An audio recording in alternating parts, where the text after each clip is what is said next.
I say, "How serious are you about finding your match, your Mhm. partner?" They say, "I'm serious," then I say, "Unless they have kids, grounding them in that place, then I encourage everyone to be open because you really truly don't know." Now, is I long distance ideal?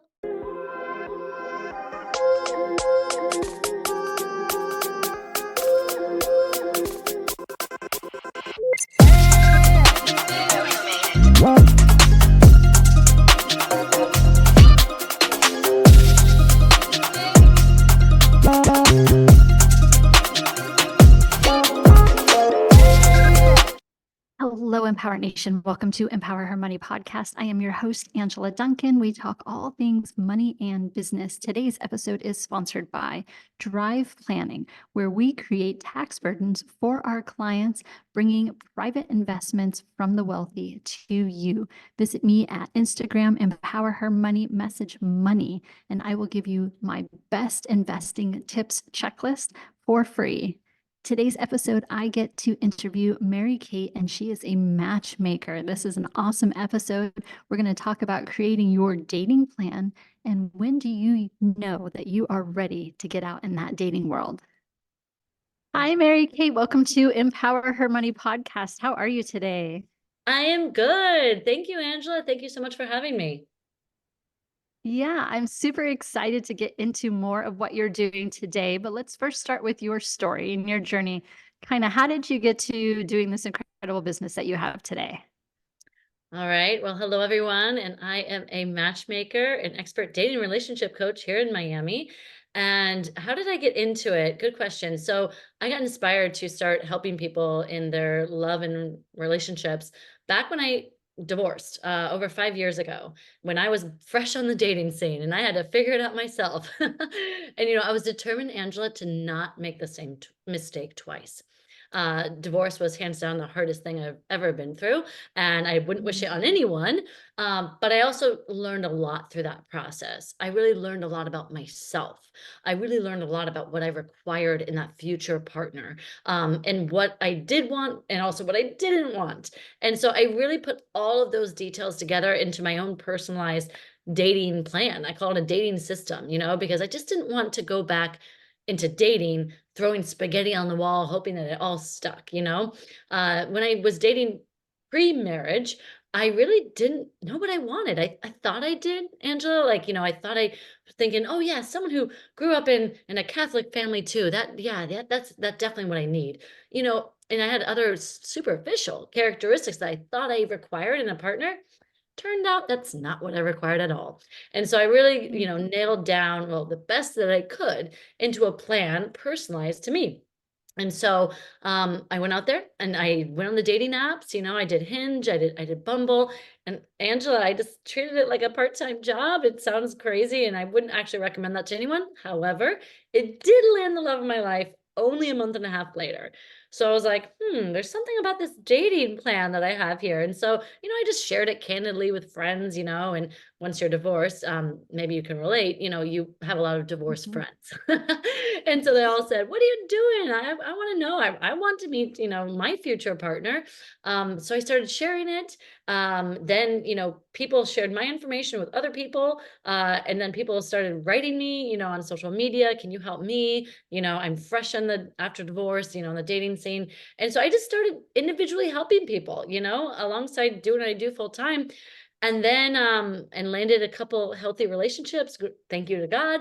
And then I went all in, over a year ago. I stopped doing it as a hobby and I just went all in and created a business out of it. And honestly, Angela, I know a lot of people say, oh, I'm so passionate about this, but I truly, truly feel called to do this because if there's anything I can do or say to help people, live a life of fulfillment in relationships, healthier ones, more loving ones, then that's what I'm here to do. Yeah, and I love that too. Yes, I'm divorced and I moved to Miami.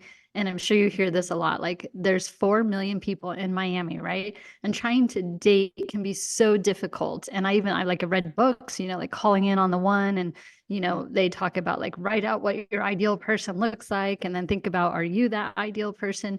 And it can be so overwhelming. And I tried the dating apps for a very short period of time, got right off that. And maybe I wasn't clear on, what that person looked like. And I definitely did not have a plan. So I love that. Yes, yeah. And, we make plans in our lives in so many different categories, in our jobs, our careers, and savings, and investing. So why don't we have a plan for this? It only makes sense. Yeah. So when you're working with clients, talk about like that initial part, how do you set expectations, or how do you dive deep into figuring out what their person could look like? Because you talked about, you kind of thought about a list of things and then ended up not being maybe what was accurate and true for you. Like, how do we figure out what that looks like? Such a good question. Because so many times when people come to me, they say, I want A, B, C, and or D, in a future partner. And, working together, they realize that maybe they just want half those things. And then they realize another two or three things that are super important for them.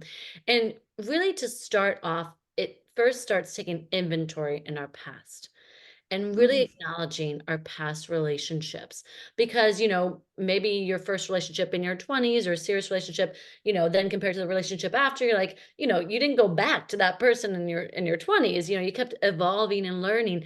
But so often, we do go back to that same person because old habits die hard, or the patterns in our mind that we think we're attracted to this type of person because it's all we know.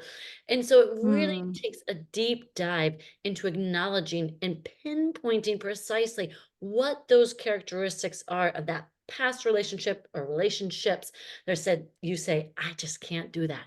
That was toxic. That was not healthy for me. It led me to really think poor of myself, really led me to doubt myself, whatever it mm, was, or maybe you also acknowledge your own part in it. And you say, wow, you know what?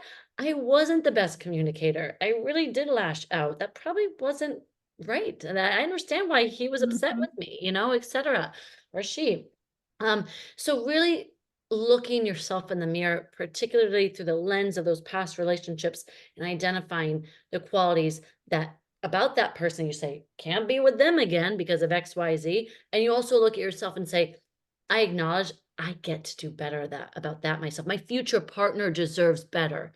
I get to bring a mm, better version of myself. So it's a two-way street. It's a two-way street. So I guess that it's first acknowledging that. And then honestly, I say, I don't want to throw out too much, because I really want to make this tangible for your audience. You really get to spend some time alone and understand yourself, you know, mm. and Yeah. because you see who you were in these past relationships, and you get to say, I like that, I didn't like that. Spending time alone also gets to help you improve yourself. It's hard to really help improve yourself where you're trying to maybe please someone else if you jump it right into dating. However, if you do it as a distraction after a recent breakup or divorce, I think that's okay as long as you know your boundaries. But Mhm. spending time alone to really understand, what does Angela herself, the individual, require, and understanding that. Yeah. Okay. Yeah. We had a brief conversation about this, but being that this is a podcast and we talk about money, Yeah. how important, or like how do you even approach that topic? Because obviously people coming in are gonna say, I'm at this kind of state in my life and I want someone similar, or above or below, or what's acceptable, kind of how do you go through that process with someone? Good question. So well, let me start two things. So the first is filtering your potential partner out. If you're on the apps, and let's say, you want to be with someone six figures and above, or someone who's growing and challenged in their career, and ambitious and wants to grow, well, you can see just through their job title alone, that what that is. For example, if they say like landscaper, or like I even had a girlfriend say, no, well, I wasn't landscaper actually. I'm like, does this really align with what the person you say you want to be with, or maybe it's a teacher, and nothing against teachers, guys. It's again, it's knowing yourself. Nothing's wrong with those careers. But if you say you want this type of person, that right there, based off their career, can help you gauge alone what they may maybe working with, okay? So if that's important for you, and as it should be for everyone, everyone needs to look at the relationships through the financial lens too. Too often they don't.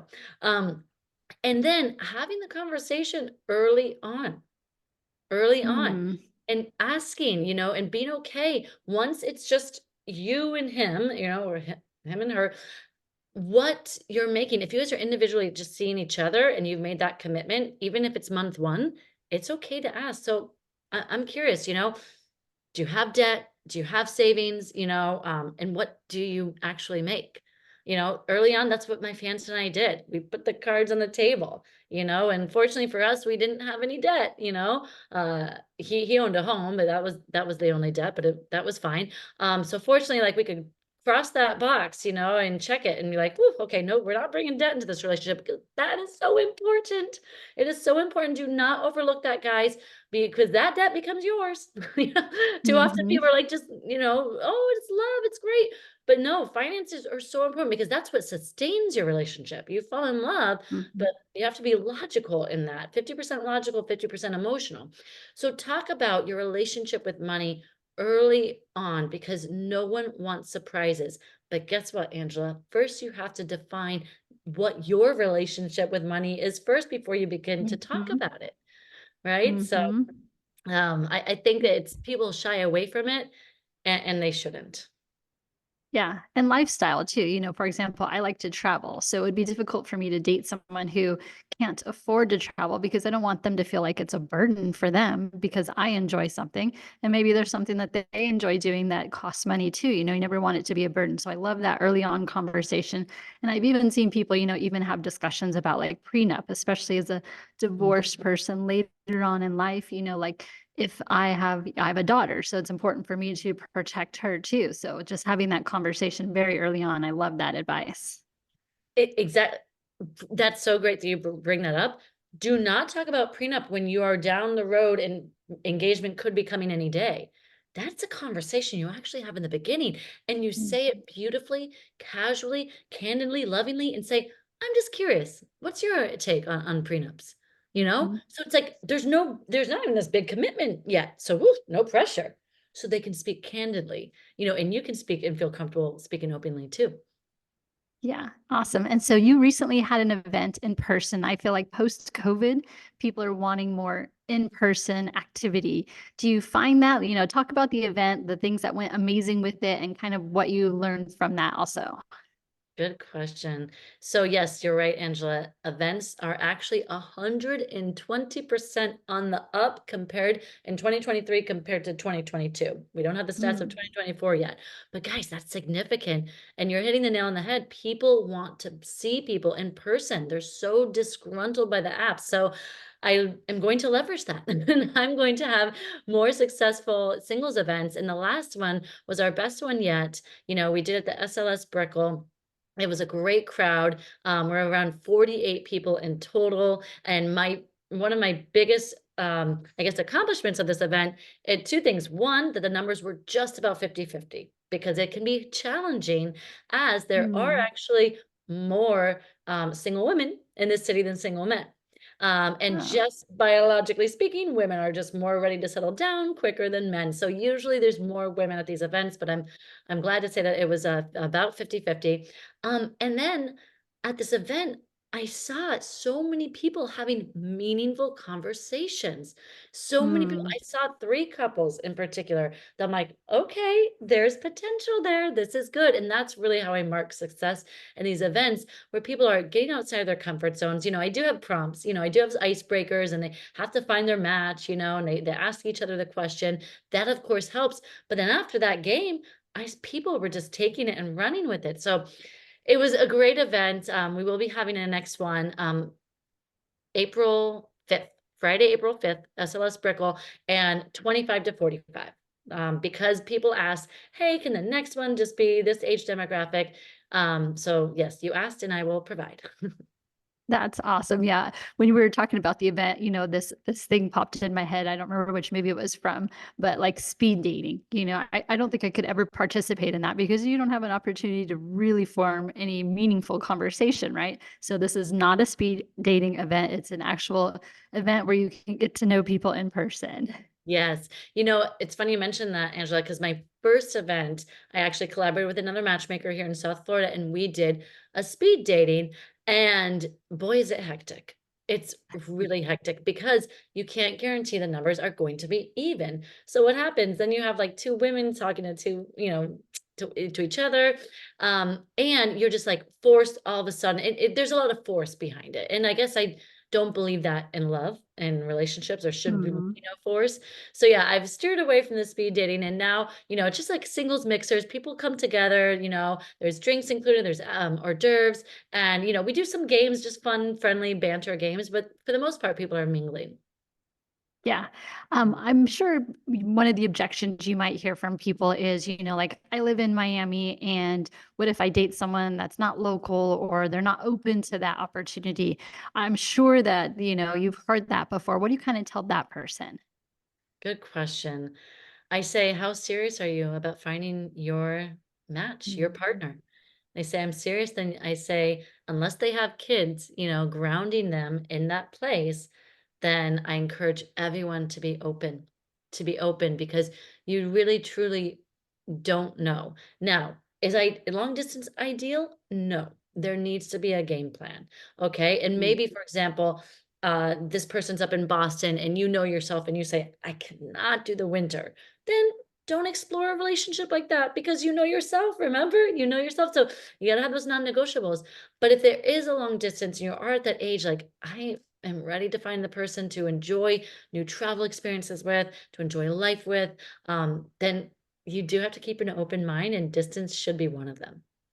Yeah. Yeah. I Awesome. know it's Yeah. tricky. I know it's tricky. So Mhm. any final pieces? Oh, I have another one real quick. How do you know, especially, we talked about being divorced and, kind of getting back out in that dating world. Like, how does someone know that they're perhaps ready to get back into dating, especially if they've been married for a long time, they went through that divorce, they've spent some time self-reflecting. Like what are some telled signs that, someone could be ready to get back into the dating world? I think, yeah, what you just said, there has to be that period of self-reflection, and Mhm. that period of self-reflection could come in that separation time. It's not like, "Oh, I signed the divorce papers, now I should have it." That's not how divorce works. It's not one day to the next. There's many months, maybe years of separation before that divorce, and take advantage of that time. For example, during that period with my ex-husband and I, we were still living together. Challenging? Absolutely. But that was our story.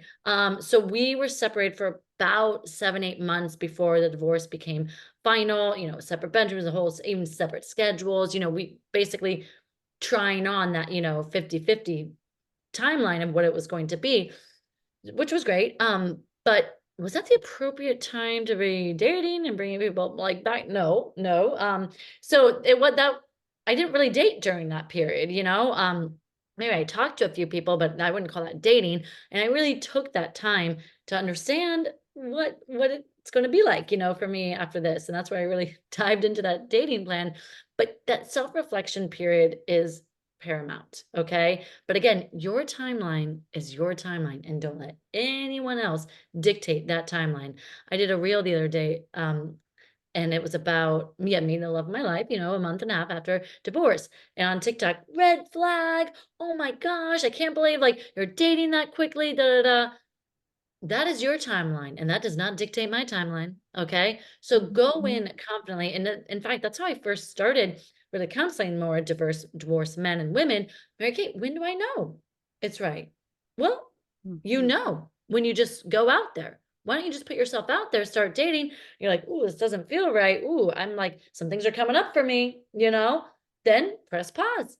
Press pause and start to reflect, what is coming up for me? What are some triggers for me that I really gotta face, myself because I myself like once I divorced, I was like, game on. Like I'm putting myself out there, I didn't realize exactly honestly, I didn't realize what I was doing at the time, but I would line them up Monday on my weeks off, Monday, Tuesday, Wednesday, Thursday. I had a date every single night. And this is not to toot my own horn, but like literally because I worked from home, I'd get the notifications, ding, ding, okay.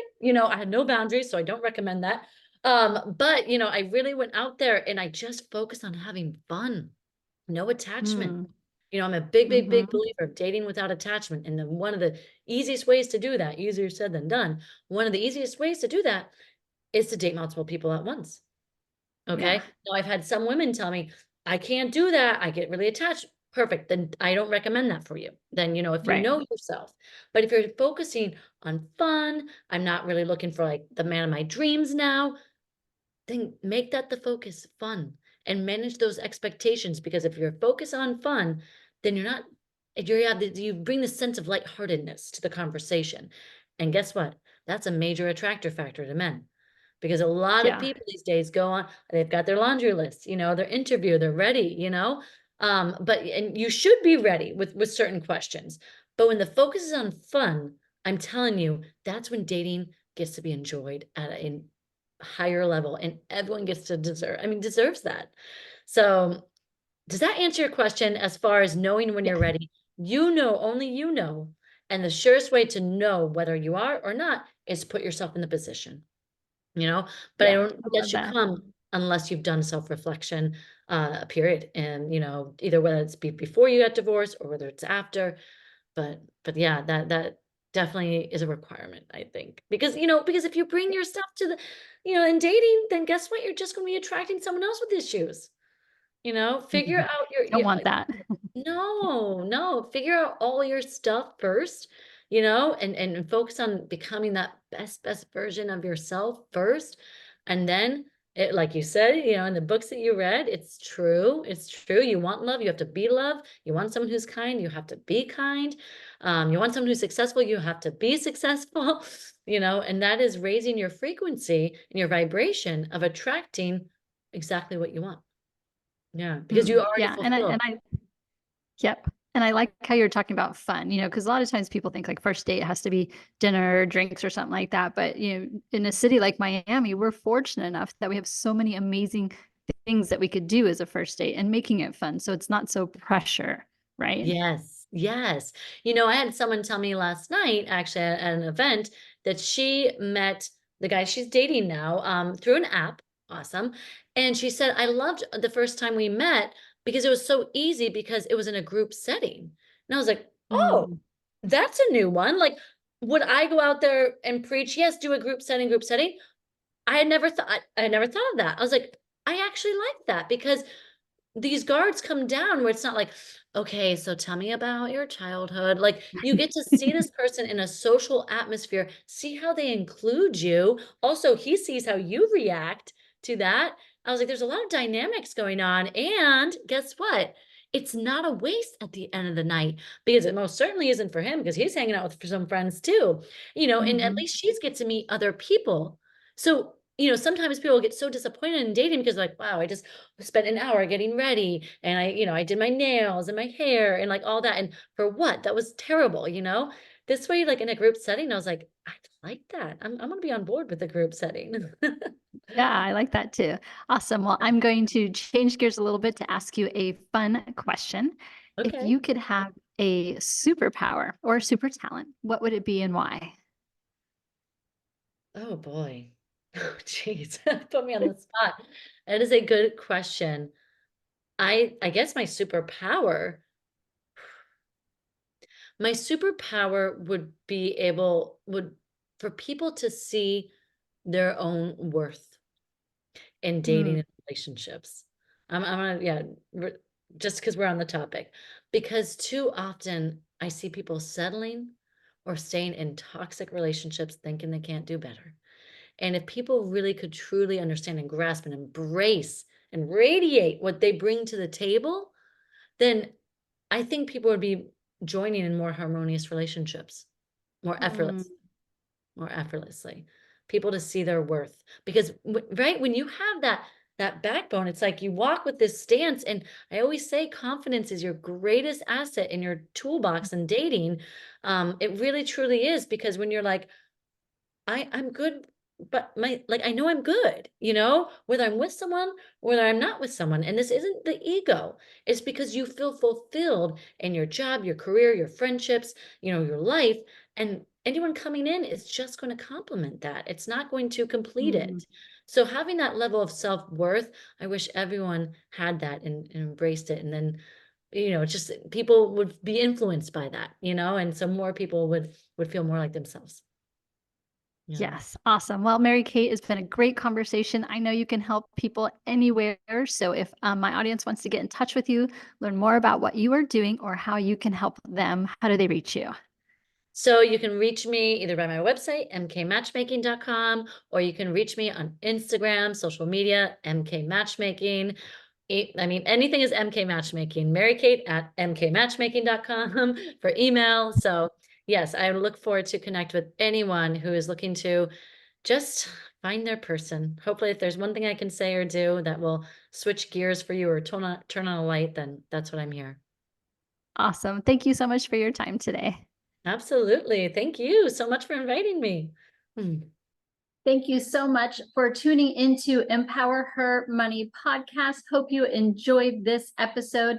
Don't forget to subscribe, share this podcast, and leave a review wherever you are tuning in.